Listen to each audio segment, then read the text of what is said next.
is Belinda Darkwa, and I have here with me an awesome person. He is the president or the chairperson of the Ghana Hubs Network. I'll allow him to introduce himself, and then we'll get right into the conversation. Right. Thank you very much. It's good to be here. My name is Yaw Adu Gyamfi. I'm the chairperson for the Ghana Hubs Network. And the Ghana Hubs Network is a network of innovation, business, and technology hubs who are spread across the 16 regions of Ghana, basically providing skills building, incubation, and acceleration of startups across the country, and also maker spaces that are providing prototype services. It's good to be here. It's great to have you here, Yaw. It's an honor to have you here. So right into the conversation, we are here at the Ghana Digital Innovation Week, and this year's theme is Collaborating for Growth. So the first thing I'd like to ask concerning the Ghana Hubs Network is, how has Ghana Hubs Network been collaborating or supporting in terms of, there are a lot of hubs across the country, a lot of entrepreneurs and a lot of innovators. So what role has the Ghana Hubs Network been playing in terms of supporting collaboration across the regions in Ghana? Right. So I'll take it on two fronts. Firstly, being that the fact of the Ghana Hubs Network itself speaks of collaboration.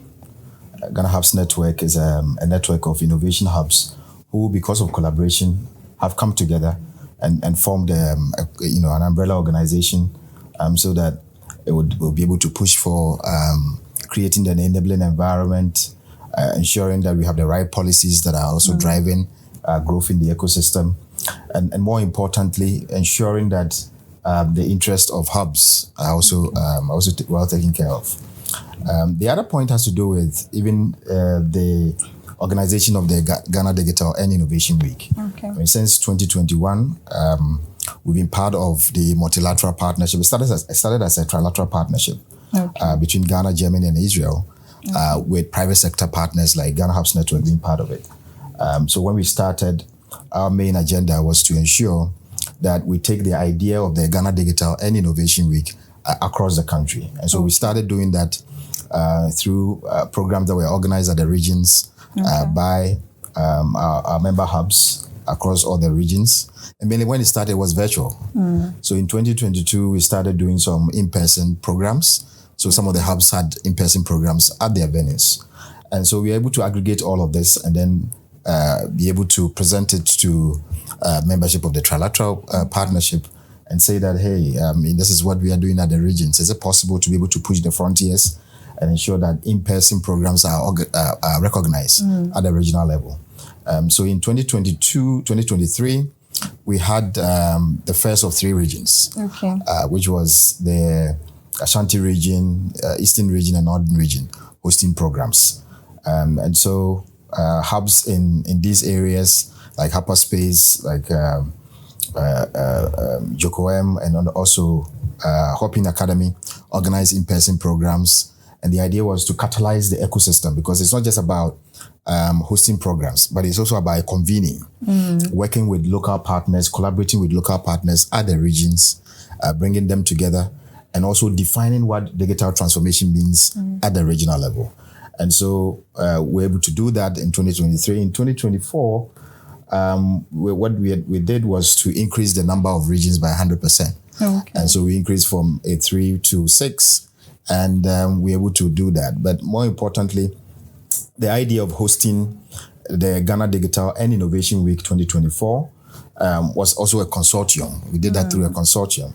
And the consortium is also about collaboration. Yes, so exactly. Ghana Hubs Network, National Entrepreneurship and Innovation Program, and Impact Invest in Ghana, working together to be able to host the 2024 edition of the Ghana Digital and Innovation Week. So in all of these collaboration, you had the Ghana Hubs Network using its convening power across the country to work with hubs. It's 3 new hubs that we brought on board. We brought on board in the Upper West region, Noni Hub, in the Western region, the Upper Workspace, and then also in the Bono East, we brought on Agrico. And so as part of the partnership, Ghana Hubs Network was tasked with overseeing the regional programs, ensuring that the regional programs are successful. And of course, as you can see, and as we demonstrated during the opening ceremony, the programs were successful. And also we brought the regional representatives here to have a panel to give more insights into that. And the other aspect is that in all of this that we are doing, we are catalyzing growth at the regional levels, because the idea is that growth cannot just happen only in Accra. Yes, it has to be at the regions. And one of the focus areas for Ghana Hubs Network, since I became chairperson, is to ensure that whenever development issues are being discussed at the regional level, at the local level, at the national level, Ghana Hubs Network need to take a seat. Why? Why? Because issues around development are also highlighted by the need to leverage digital tools, innovation, and also entrepreneurship. And in that sphere, Ghana Hubs Network works at the regional level and national level, trying to catalyze that growth. Okay. And so we are focused on ensuring that the solutions that are being built, startups that are being incubated or accelerated, prototypes that are being worked on, are also tailored towards addressing some of the challenges that we find ourselves in at the regional level. So the whole point of what we are doing is also about collaboration. It's about engendering growth. It's about ensuring that we are able to bring the impact that we are making closer to the people at the regional and local levels. Okay, all right. Thank you. Now, based on what you just said, you mentioned impact. Yeah. What has been the impact of the Ghana Hubs Network? We understand that you have been a great convener in terms of ensuring that all the partners, all the players in the ecosystem are coming together to work. But what has been the impact so far of the Ghana Hubs Network? Could you share some of the impacts with us? So one of the biggest things I would say has to do with even bringing the hubs closer to the people.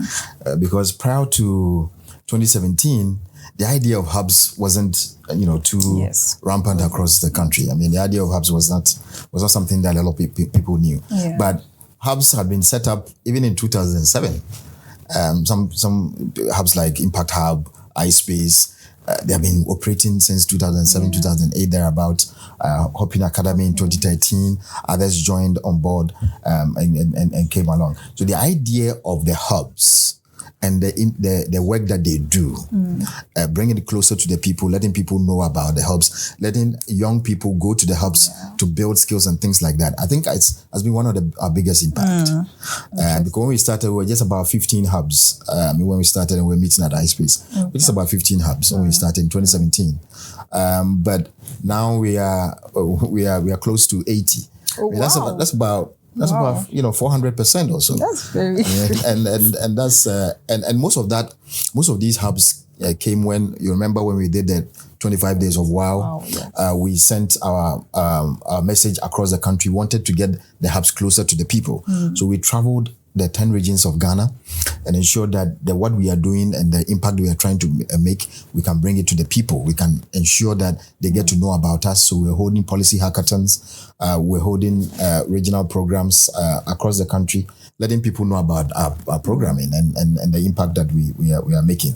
And so after that, in 2019 and 2020, thereabout, there was a spike in growth. Yes, there was. A lot of people didn't know about what a hub is. Yes. So when they got to know about, what a hub is, who can be part of it, the impact that they can make at the local level, people were like, oh, then we can do this. So I can also set up a hub. In many regions, there were no hubs. And so when we went in some of the regions, we had to use local NGOs and things like that to be our host. I quite remember in the Eastern region, we used Krobodan. I mean, it's a Danish organization that is supported by some Danish organizations. And we're mainly local women who are working on beats. And so after that, 3 or 4 hubs have been set up in the Eastern region. And it's a testament to the impact that Ghana Hubs Network has been making, because we have been making noise about positive noise, what the hubs can do, what the work of the hubs are, and most importantly, what is it that the hubs can do in terms of contributing to local level development. Because when we started, the most important thing for us has been, how do hubs get closer to the people? And it's been something that it has been with us since 2019. How do we get hubs closer to the people? We've not achieved that 100%, because in some places, I think the first day, for instance, we were having a session in Committee Hall 1, and in Northeast, there was a digital champion from Northeast who said that, you talk beautifully about hubs, but I hardly hear of hubs in the Northeast. So it was something that hit me, because I know there are 3 hubs in Northeast. Yes. So it means that it means that we need to do a lot of work still, especially in the new regions, to ensure that at least our message of how the hubs are working, how it is open to everybody, and most importantly, how we can bridge gaps, because bridge gaps in digital skills. And that's been one of the biggest impact that we are making. The fact that if you go to every region now, you will find that hubs are bridging gaps in skills development. They are training in emerging technologies. They are training in digital marketing, e-commerce, all of these areas that enables young people to be able to earn wherever they are. And we've not done an impact analysis on, say, how hubs are contributing to stemming the tide in rural urban migration, for instance. But it's something that we will consider doing, because we find out that in these regions, there are people who are staying in these regions and are working remotely for companies that are based outside of Ghana. And I think that is something that we need to do and be able to share with the people. But at the moment, I would say that the fact that the work of hubs or innovation, business and technology hubs are now known across the country is one of our biggest impact that we are making. And the fact that we are also now tailoring our services towards working with district assemblies, regional coordinating council, private sector entities across these regions, and ensuring that if they want a credible partner to work with, they should work with the hubs in terms of leveraging innovation, digital skills and entrepreneurship to address some of the development challenges that we have. That's been some of our biggest impacts. At the moment, all right. For the impact, I'll say that I personally have seen firsthand, like you mentioned, there were some regions that we went to, because I was privileged to be a part of the 25 days of WOW, and there were some regions that did not have hubs. And afterwards, I've seen so many hubs sprouting. I'm doing so many great work. So great job there. The Ghana Hub Network, you're doing really well. Thank you. Now, going on to the individual hubs. So you mentioned that as individual hubs, they are doing a lot for the grassroots and for their regions as well. What role is the Ghana Hubs Network playing in terms of supporting these hubs in the work that they are doing at the grassroots? Okay, I'll take two instances. Firstly, we and in post 2020, I think in 2020 was 3 years since we had been in operation as a network of the hubs, and COVID hit. COVID hit. The hubs, the models of the hubs, whether their product models and service models tanked. We went into lockdown, so the hubs were in distress. And so one of the key things that we did was to work with our partners, GIZ Make IT then. Make IT is no longer working in Ghana at the moment. They've gone to the Africa region. But we work with GIZ Make IT and we brought a program for resiliency. And so what we did was build the capacity of hubs and their staff to be able to pivot their business models. So that if the models were looking at things that were affected by COVID, they will look at other things, right? So that they can even be able to incubate and accelerate startups to come up with services and products that would respond to post-COVID issues about remote work, about developing skills that will help them to be able to, for startups and entrepreneurs to work remotely. And you know that post-COVID, there were a lot of applications that were developed for remote engagements. And I think that it could be one of the key features of the hubs and in terms of responding to the issues when after post-COVID and being able to ensure that they pivot their business models to still stay relevant. And so resiliency projects, we brought Aseshi University as to provide the needed skill set, and then more importantly also the technical and funding support from GIZ Make IT. So the hubs, we build their operational and financial resilience. So that they can pivot their models, they can introduce new things to still stay afloat. The other, we've not left it, so we continue with resiliency up till now. We are even coming up with resiliency too. To increase the number of hubs and increase the resiliency of our hubs, because COVID. Sometimes people talk about COVID and think that the impact is no more, but the impact has been felt over and over because some of the partners of these hubs that never came back. Especially some hubs who were relying on partners who were outside of the country. Some of these organizations just died. And so they were not able to work with them again. So Resiliency 2 is still working with them, trying to get the hubs to accelerate their impact and ensure that, most importantly, they continue to build their operational and financial resilience. The other has been funding. For the first time, because through our partnership with the National Entrepreneurship and Innovation Program, for the first time, when we started, there were no money for any hub.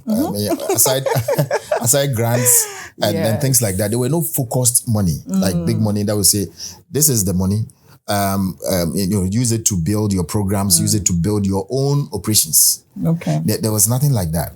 And so through World Bank funding that was facilitated through National Entrepreneurship and Innovation Program, about $4 million was made available for the hubs. And it's a first. Wow. It's a first. Wow. And I think it's a testament of the work that the Ghana Hubs Network is doing. And then also the partnership that we are building with agencies and programs like the NEP, for instance. And so for the first time, you have a situation where hubs are able to take care of their operational expenses, be able to expand and scale their operations. Some of them are even, moving into new and bigger, environments, and ensuring that they're able to accelerate more startups and more entrepreneurs. And so I'll use these two instances as some of the direct interventions that the Ghana Hubs Network has been able to do through our partners as well, so that we can get the hubs to stay on their feet. Okay, all right. So if you're watching us or you just joined us, I'm here with the chairman of the Ghana Hubs Network, and it's been an interesting conversation so far. So going deeper into the conversation, and I'm really asking this question for our audience who are watching, especially for those who have seen that there's an issue or there are problems in their communities, in their regions, and they want to set up a hub to solve some of these issues. First off, what does one need to do, or what can one do to be able to set up a hub? And then the second question would be what it takes to be a part of the Ghana Hubs Network. Right. We need hubs, not really in the cities. We need hubs in the rural areas. So now my interest is how we support entrepreneurs to set up hubs in the rural areas, because firstly, it will help to stem the rural-urban divide or migration, which is tilted towards rural people living to come to the urban areas.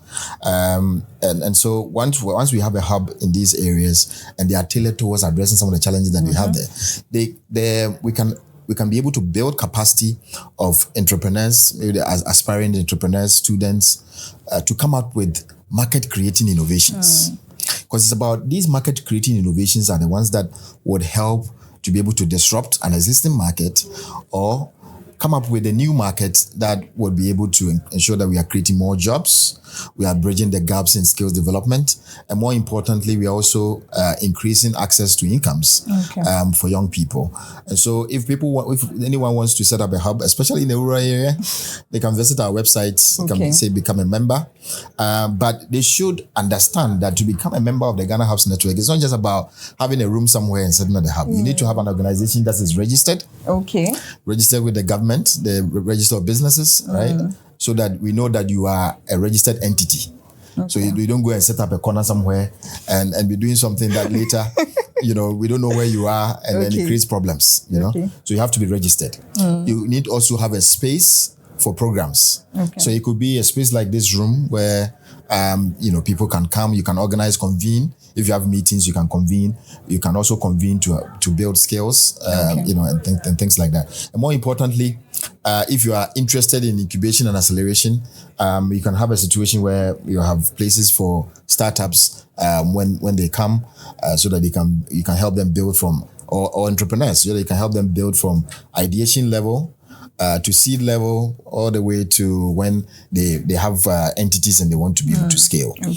So our doors are opened, but at this moment we need entrepreneurs that are thinking about development. Entrepreneurs that are saying, I want to be able to leverage entrepreneurship innovation and digital skills to address some of the challenges that we have, especially in the peri-urban areas and rural areas. That's where we want the hubs to be, because of the nearly 80 members of the Ghana Hubs Network. Of course, there are other members who are in Ghana, hubs in Ghana, that are not members of the Ghana Hubs Network. So we could have like 100 who are here, but about nearly 80 of them who are members of the Ghana Hubs Network.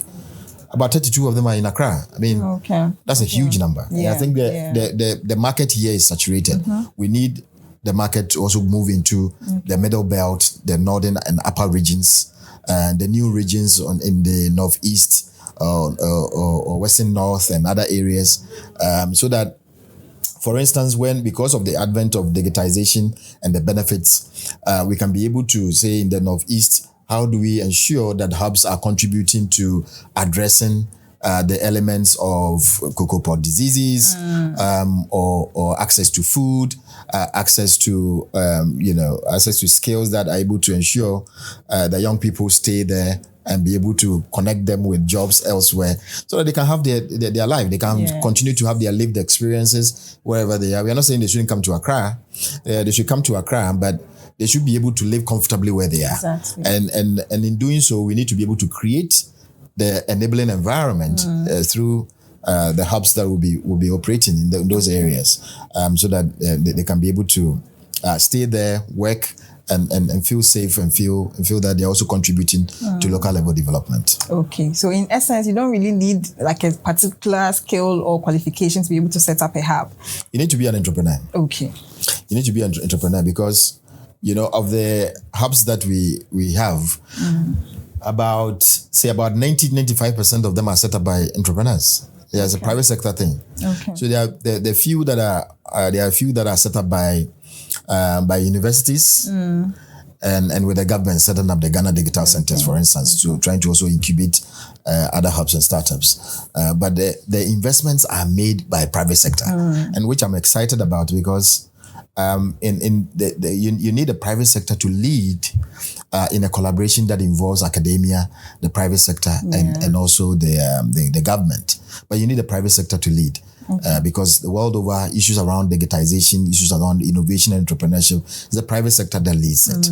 What government would do would be to create the enabling environment through policy and also facilitate access to funding and other resources. The private sector will lead it, will build the necessary skills, will be able to manage and support entrepreneurs in that process. Academia would then be at that level where it's providing access to knowledge, providing curricula that is used in building the skills, and more importantly, also shaping the dynamics of the ecosystem in terms of research, in terms of building resilience, in terms of building operational capacity and things like that. So we work together. These days, there's that talk about having a quadruple helix approach, which is adding communities as part of that partnership that include the private sector, academia, and the government, to have a quadruple helix approach where all of these elements and all of these entities are working together and playing their roles to ensure that the ecosystem is enhanced. Okay.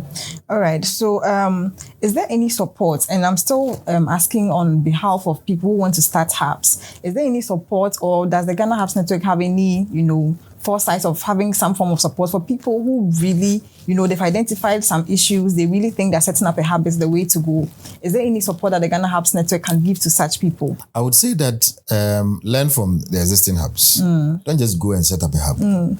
Because if you've noticed, those who go on to set up hubs have learned from the existing ones. Exactly. Some of them, they were even staff of the existing ones. Yes. So you have to attach yourself, become an intern, attach yourself to the hubs, or start as a startup where you are at these hubs and learn through the ropes. Learn how this is done. Don't go and set up a hub when you are a startup. So you are a startup going to now help other startups. When it happens like that, there's a challenge. You will not be able to help them very well.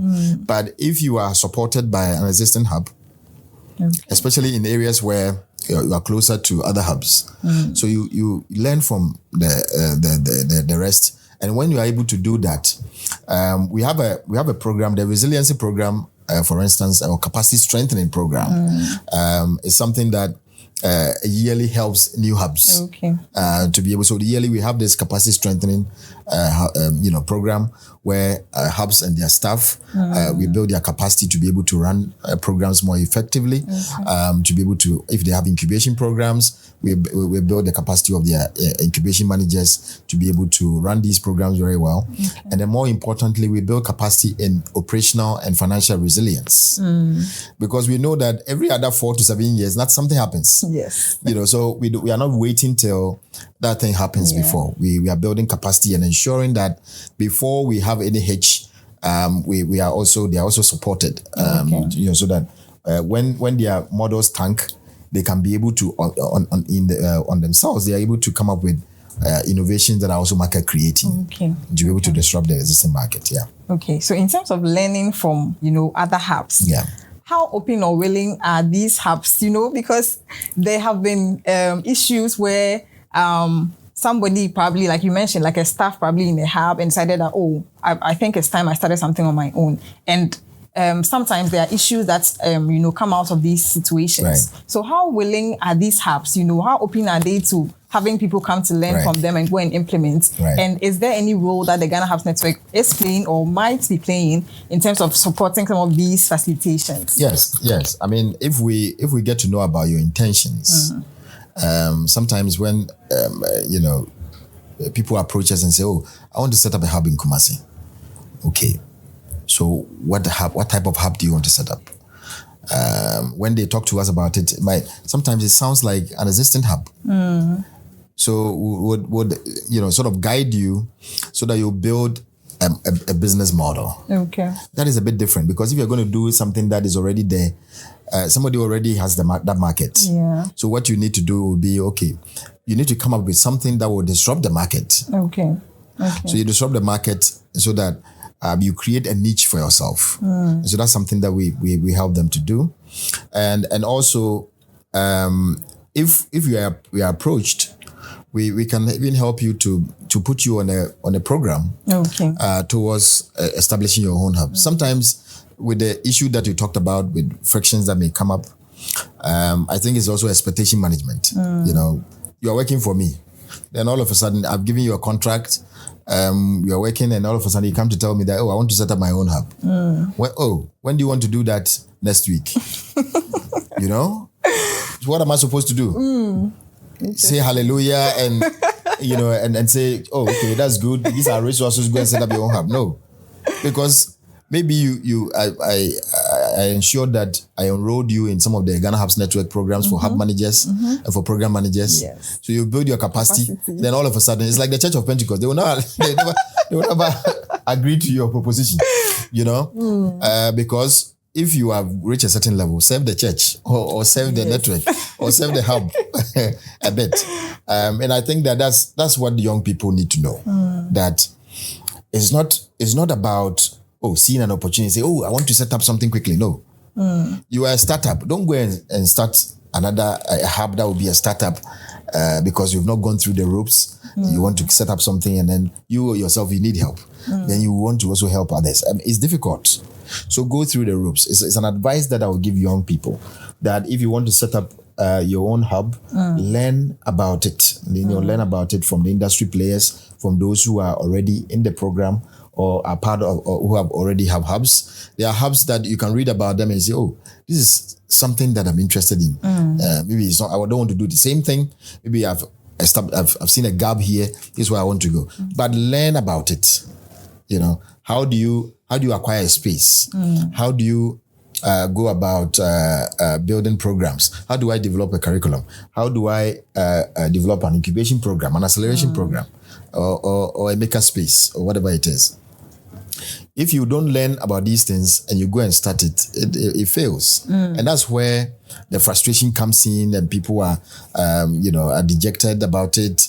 And then also because you've not learned through the ropes, you cause so many mistakes that injures the ecosystem. Because there are a lot of stories flying around of people setting up hubs. In Ghana, when something comes up, people want to set up all over. And so you go and visit a hub for the first time and say, this thing I can do it. You can't do it. You can't do it. Because you look at it this way. You set up something, you yourself, you have to pick up about 3 or 4 roles. You are the leader of the hub, you are the financial person, you are the program person, you are the marketing person. So if you don't have the skills in these areas, how would you be able to? And you don't have the money to go and hire. Exactly. So you need to be able to learn. How are people also combining these roles? Or, okay, there are programs, people have programs in marketing or in hub management and things like that. You go there and learn. Okay. So that when you start, you can pick up these 3 rows or 4 rows and start to build and build and build. If things are becoming okay, you can bring on 1 or 2 people to come and help. But even then, you need funding to be able to help you to keep the talent. And so when you start, it's difficult. That's why you need to be in a family. That's why you need to also learn from the ropes, so that you know about what the existing hubs went through, especially their challenges. It's not enough to only know about their rosy times. Know about their challenges, because you will get there. No hub has grown to a certain pedestal without going through challenges. My own Center for Social Innovations, you start from somewhere as a community innovation organization, and then you build it to get to where you have a CSI hub, and then you think, okay, do I incubate community-based businesses, or I bring in others because of course, the digital is where the money is. Do I have to hop in there and piggyback on what the digital, the strength of the digital ecosystem or whatever it is? So all of these things, people have gone through it. So you need to be able to engage and say that, okay, how did you do it? Even ask the founders, how did you do it? How have you been able to sustain your operations for 5 years? How have you been able to sustain your operations for 7 years or 10 years? So once they tell you about it, then it also helps. And then one other thing that I think we also don't get is that don't leave your job to go and set up a hub, when you don't have any salary. You don't have salary. Then you go and set up a hub and you are struggling. Because a hub is not a full-time thing at the start. Yes. So keep your job, but learn how to work on the hub. And then as you're doing, so you do it on part-time, small, then you're building it up. Sometimes for some of us, when you set up a hub, you need to have certain skills that brings in money. So the strength of the hub will be your own strength. So how are you able to leverage on your consulting gigs, on your what you are doing at the moment, your salary job, to be able to bring traction to the hub, the emerging hub? How are you able to work with the stakeholders about collaboration, about growth? Because you need to leverage the resources of the ecosystem, the local ecosystem within which you want to be able to grow from. So once you do that, then you limit your costs. Okay. So once you're embedded in the community, you can even get people in the community who will be able to help and say that, I'll be able to help and be your intern or be your volunteer to be able to help you do that. There are instances where people just leave their jobs. I want to go and set up a hub. It's dangerous, I must tell you. It's something that, you can, if you have the energy, you can be able to do, but keep your jobs. Don't set up a hub. Don't just leave unless maybe you have some big grant or somebody has invested in it that can sustain you for 2-3 years or 4 to 5 years. Because for your hub to really stand on its feet, it takes about 5 years. And I think that for that reason, you need to be able to keep your job. You need to be able to keep your consulting gigs. You need to be able to also bring attention through your networks. Leveraging your networks and ensuring that these networks are working for you. Don't just jump the ship and say that I want to set up a hub. Thank you so much for those insights. And I hope that our audience are writing and keeping notes, because these are insights that you will not get anywhere. And I think that also for, an event like this, you get to meet a lot of hub managers, hub founders, and you can walk to them and ask them all sorts of questions, and I'm sure they'll be able to help you. So you spoke about, the frustrations and then the challenges. So as Ghana Hubs Network, what have been some of the frustrations and the challenges of the network? Well, I will start with, getting the hubs to collaborate together. When we started, hubs were doing their own thing. In Ghana, collaboration isn't, we always say it. It's difficult for Ghanaians to work together. Yeah. Even in family businesses, don't bring your family. It's difficult for them to work together. But some of the biggest companies in the world were built on the strength of families, the strength of coming together. So when we say this, I think that we had not demonstrated that enough in terms of how we can get people to collaborate together. So it was difficult at the start in terms of getting hubs to work through co-opetition, right? Co-opetition is that you cooperate, but you compete. The other point is when you are competing, sidestepping each other and stepping on each other's toes and things like that it's as if you are not doing the same thing. You are doing the same thing. What are you doing? You are building skills. You are building skills in emerging technology. You are incubating businesses. You are supporting startups. And so you need to work together. I mean, if you have people working in different areas, you need to work together. So that has been some of the biggest challenges that we had, getting them to work together, getting them to collaborate, getting them to share resources. Quite recently, one of the things that we've been able to, we see results happening is the talent exchange. Okay. Talent exchange where somebody might be very good in accounting, hub accounting. Then that person, because you cannot put the person on your payroll, you cannot bring the person and put them on your payroll. That person then works as part-time and serves about 4 hubs. Oh, wow. And I think that's one of the, the biggest things that is happening within our ecosystem, where people who are experts and know what they are about in grant writing, in program management, in accounting and operational resilience are sharing their skills, working together, and even in branding. Now hubs are sharing freely, but when we started, it wasn't like that. We needed to get the hubs to understand that working together, we are strong. Working together, we can form consortium and be able to, get more funding and be able to work together. On your own, it's difficult to secure the sort of funding. Some hubs on their own, because they are top tier, they can. But there are many that are in the mid to lower tiers that will still need the consortium approach, working together approach, to be able to get there and garner the right resources, including technical and financial resources that supports the growth of the work that we are doing. So collaboration has been one of our biggest things that we've done to bring the hubs together. Okay. All right. So now that you've spoken about your challenges and your frustrations, what are some of the future, projects or future things that you hope to do together with the hubs and also as a network? Building more resilience. I think building more resilience. Certifying hubs.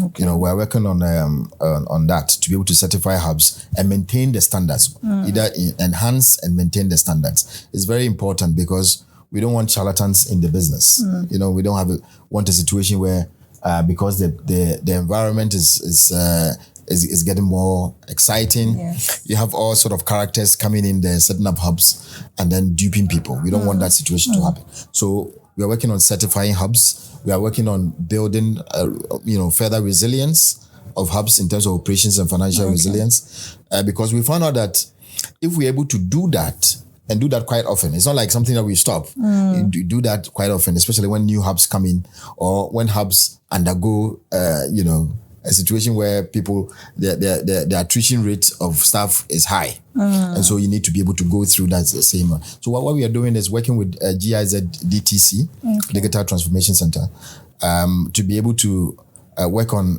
building more resilience this year and next year. And then more importantly, also setting up an LMS. So we are setting up a learning management, service on our website that will help hubs to be able to do self-learning.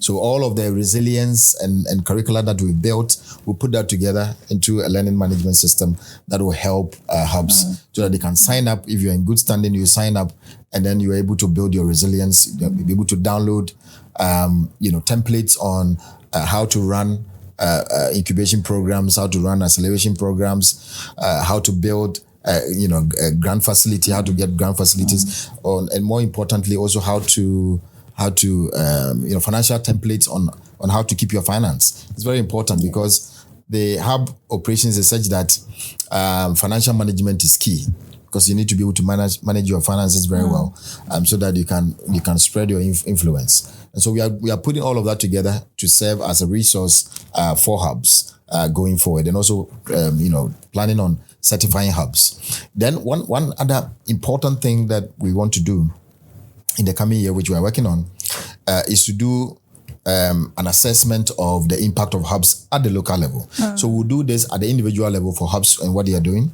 Then at the regional level, collectively as hubs, how they are impacting in that area.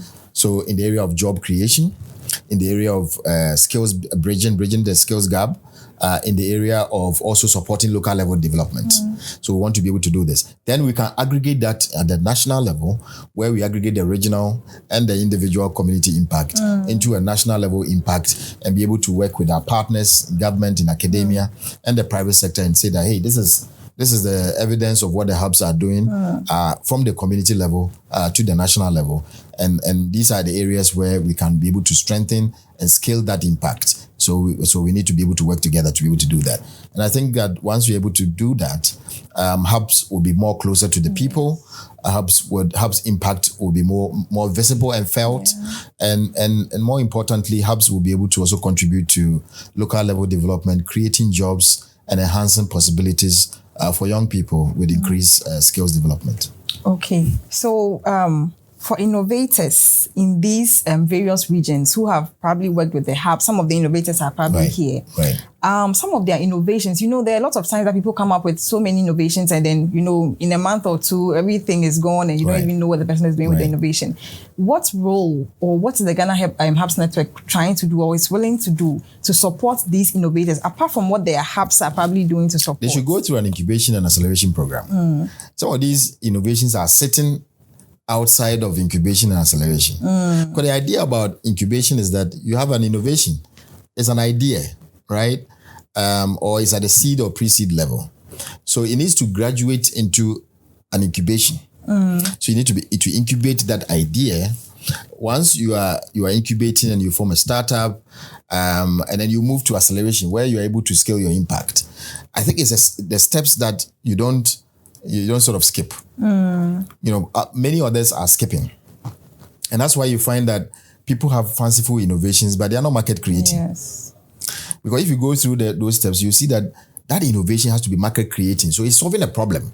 If it's solving a problem and it's visible, and it's not a problem in your head, but it's a problem that is visible, you won't struggle to get support. But most of these, what you consider as innovations, if you do a critical analysis of it, you see that it's just a fanciful thing that, is attracting people, but it's not addressing any problem.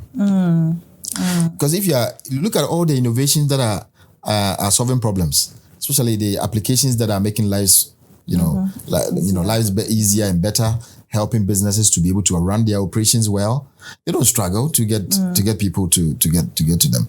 And I think that they don't also struggle because they've gotten feedback and support through a systematic process of going through ideation to incubation to acceleration that is able to support that. So I would say that we need more of such innovations, whether they are student innovations, whether they are commercially viable or not, because when you go through these steps, your commercial viability is tested. Your market creating innovation aspect is also tested, because let me explain this better. See, when we say a market creating innovation, it's an innovation that is disrupting an existing market or creating a market for itself. Okay. So if you're creating a market for yourself that doesn't exist, you're creating a market for yourself, then you are creating new opportunities. Yes. And I think that's something that we need to encourage more. We need to encourage more. And I'm glad that in July, Ghana Hubs Network, the MIT Legatum Center, and then the Ghana Enterprises Agency held the first of the bootcamp in market creating innovations for entrepreneurs across the country. It was exciting that we brought about 30 entrepreneurs from across all the regions to come to Accra and go through a 3-day, 2 days of virtual engagement, but 3 days intensive process of market creating innovations. Very, very important. Leveraging research, ensuring that we are building the right skills, ensuring that we're building the right network, so that together we can be able to ensure that we have a new crop of entrepreneurs who understand what it takes in not just creating an innovation, but creating an innovation that the market is looking for, and the market will pay for it. Okay. All right. So if you have just joined us, we are having a conversation with Senior Yaw. He is the chairperson for the Ghana Hubs Network.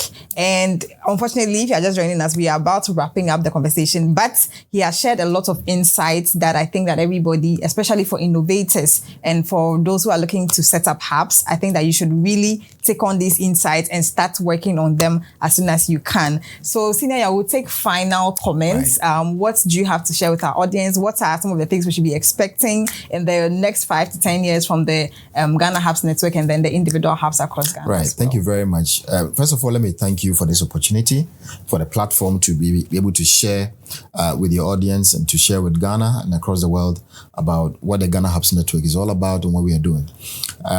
As we go along, what I would say is that people should be interested about in the Ghana Hubs Network and what the innovation hubs are doing across Ghana.